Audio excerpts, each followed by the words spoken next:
नमस्कार। आज हम NCERT द्वारा निर्धारित कक्षा 6 के लिए हिंदी की पाठ्य पुस्तक दुर्वा भाग 1 के पाठ 9 का अध्ययन करेंगे, जिसका नाम है कक्षा। इसके अंतर्गत हम जिन संयुक्त व्यंजनों का अध्ययन करेंगे वह इस प्रकार हैं: क्ष, त्र, ज्ञ, श्र। अब हम इन व्यंजनों के उच्चारण पर ध्यान देंगे। पहला व्यंजन है क्ष। हम इसके उच्चारण पर ध्यान देंगे। यह व्यंजन दो अक्षरों के मेल से बना है। पहला अक्षर है क और दूसरा अक्षर है श षटकोण वाला। इस व्यंजन में क का स्वर बहुत हल्के से लिया जाएगा और श का स्वर बहुत जोर देकर लिया जाएगा और इस तरह से इसका उच्चारण बन जाता है क्ष। अब अगला व्यंजन है त्र।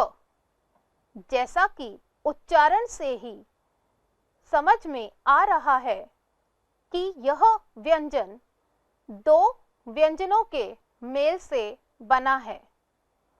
पहला व्यंजन त और दूसरा व्यंजन र। दोनों स्वरों के मेल से यह व्यंजन बना है, तो इसका उच्चारण यह है त्र। अब अगला संयुक्त व्यंजन है ज्ञ।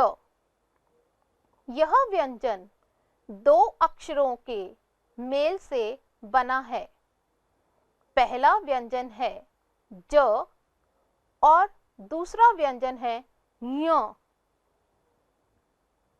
इन दोनों स्वरों के मेल से इसका उच्चारण बन जाता है ज्ञ। अब हम अगला व्यंजन सीखेंगे श्र। यह व्यंजन भी दो व्यंजनों के मेल से बना है। पहला व्यंजन है श और दूसरा व्यंजन है र, तो इस तरह इसका उच्चारण हो जाता है श्र। आइए एक बार पुनः उच्चारण करते हैं। क्ष, त्र, ज्ञ, श्र। अब हम इस चित्र को पहचानेंगे। यह चित्र किसका है? सही पहचाना। आप अध्ययन करते हैं यहाँ। यह चित्र कक्षा का है। इसके अंदर क, क्ष, आ, कक्षा। अब हम दूसरे चित्र को पहचानेंगे। पहचानिए, यह चित्र किसका है? सही पहचाना, यह छात्र है। इसका उच्चारण इस प्रकार है छ, आ की मात्रा, त्र, छात्र। अगला चित्र विज्ञान से संबंधित है। आइए अब हम इस शब्द का उच्चारण सीखते हैं। व, इ, ज्ञ, आ, न, विज्ञान। यह चित्र है श्रमिक का। अब हम इसका उच्चारण करते हैं। श्र, म, इ, क, श्रमिक। अब इन अक्षरों को हम पहचानेंगे और बोलेंगे। पहला अक्षर है श्र, दूसरा अक्षर है क्ष, तीसरा अक्षर है ज्ञ, अगला अक्षर है त्र, स, छ। अब इनसे संबंधित हम शब्दों को पढ़ेंगे। छ, आ, त्र, छात्र। आ, श्र, म, आश्रम। य, ज्ञ, यज्ञ। क क्ष आ कक्षा। अब हम अगली गतिविधि करेंगे, सुनो और बोलो। चलिए हम उच्चारण करते हैं। पहला शब्द है कक्षा, दूसरा शब्द है शिक्षा। इन दोनों शब्दों में क्ष संयुक्त व्यंजन का प्रयोग हुआ है। अब तीसरा शब्द है आज्ञा, चौथा शब्द है ज्ञान। आज्ञा व ज्ञान में ज्ञ संयुक्त व्यंजन का प्रयोग हुआ है। अब हम अगली पंक्ति के शब्दों का उच्चारण करेंगे। पहला शब्द है पत्र, प त्र पत्र। दूसरा शब्द है म इ त्र मित्र। तीसरा शब्द है छ आ त्र छात्र। चौथा शब्द है प आ त्र पात्र। इन सभी शब्दों में त्र संयुक्त व्यंजन का प्रयोग हुआ है। अब हम अगली पंक्ति के शब्दों को बोलेंगे। क्ष त्र इ य क्षत्रिय। श्र म इ क श्रमिक। न क्ष त्र नक्षत्र। त्र इ क ओ ण त्रिकोण। इन सभी शब्दों में त्र श्र क्ष संयुक्त व्यंजनों का प्रयोग हुआ है। अब हम अगली पंक्ति के शब्दों का उच्चारण करते हैं। श्र ई म त ई श्रीमती। श्र ई म आ न श्रीमान। व इ श्र आ म विश्राम। व इ ज्ञ आ न विज्ञान। इन सभी शब्दों में श्र और ज्ञ संयुक्त व्यंजनों का प्रयोग हुआ है। अब हम अगली पंक्ति के शब्दों का उच्चारण करते हैं। च इ त्र चित्र। श्र आ व ण श्रावण। क्ष ण क्षण। क्ष म आ क्षमा। व इ ज्ञ आ प न विज्ञापन।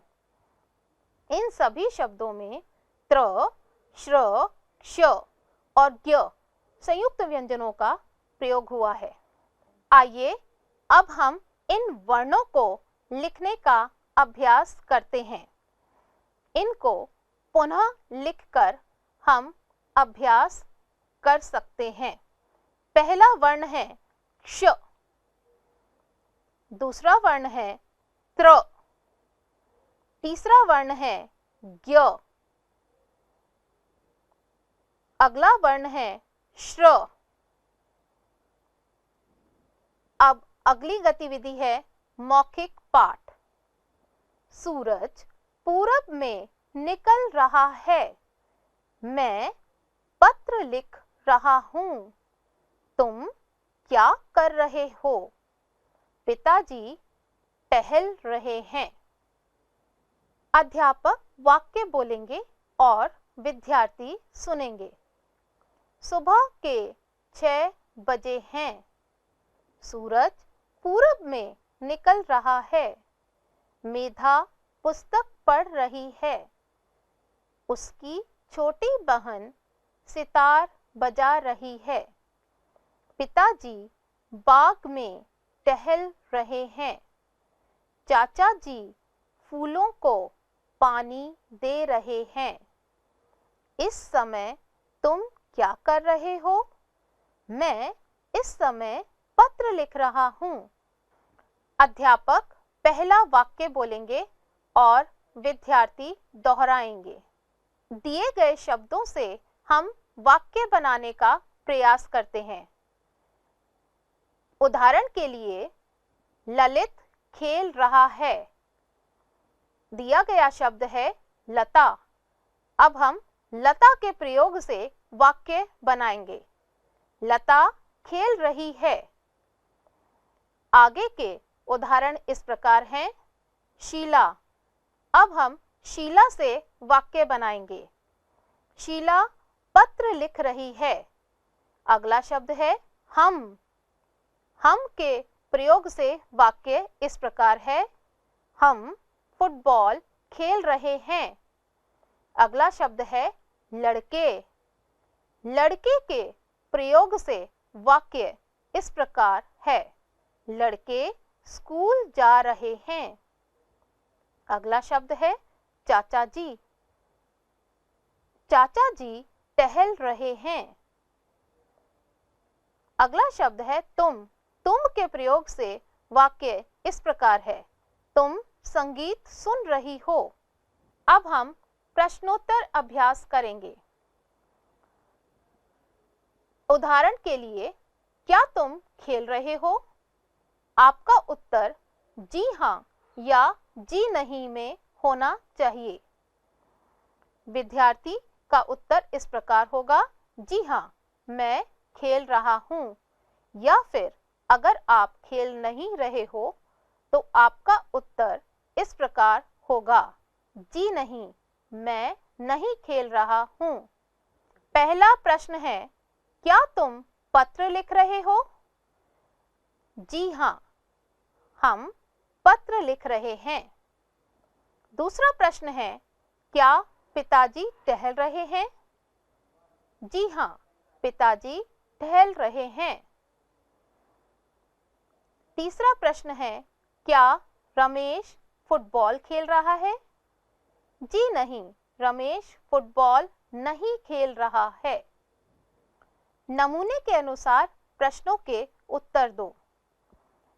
इसमें उत्तर देने के लिए आपको सहयोग के लिए कुछ शब्द दिए गए हैं।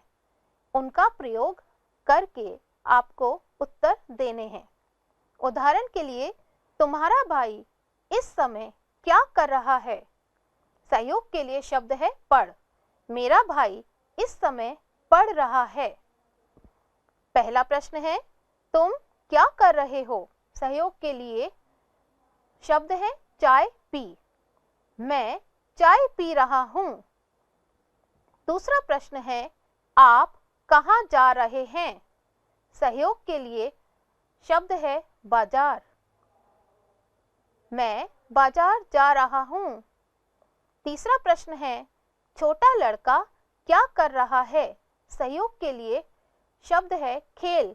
छोटा लड़का खेल रहा है। हमने इस अध्याय में संयुक्त व्यंजनों का अध्ययन किया है। आपको इन व्यंजनों को लिखने का अभ्यास करना है। अब हम अगले अध्याय में मिलेंगे।